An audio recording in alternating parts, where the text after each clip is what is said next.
วนคานอนมีนางหมอ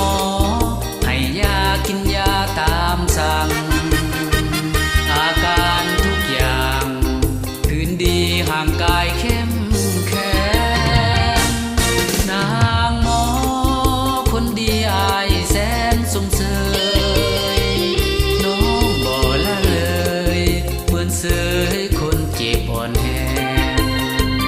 ปวดเบิ่งอาการจุดสำคัญพญาติแอบแฝงอาการคนไข้เป็นแห้งนางหมอแห่งหอนหนดวงใจสมน้องเป็นกุลาสตรีสาวลาวใส่สุดขาวแวววาวสะอาดสดใส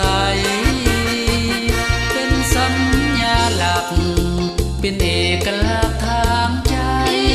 เจ้าเป็นนางหมอลาวใหม่เป็นขวัญใจสายผู้พบเห็นทราบซึ้ง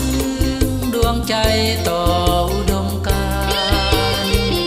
คิดหักป้องมันนางหมอบ่ได้วางเว้นหักคุณความดีหักหน้าที่วิสาชัดเจนหากได้เป็นคู่คำเว้นอ้ายขอเป็นคู่สวยนางหมอ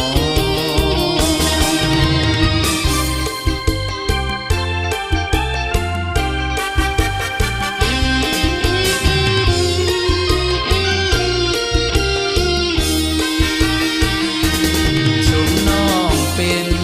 กุลาสตรีสาวลาวใส่สุดขาวแวววาวสะอาดสดใสเป็นสัญญาหลักเป็นเอกลักษณ์ทางใจเจ้าเป็นนางหมอลาวใหม่เป็นขวัญใจสายผู้พบเห็นทราบซึ้งดวงใจต่ออุดมการณ์คิดหักป้องมันนางหมอบ่ได้วางเว้นหักคุณความดีหักหน้าที่วิสาชัดเจนหากได้เป็นคู่คำเว้นอ้ายขอเป็นคู่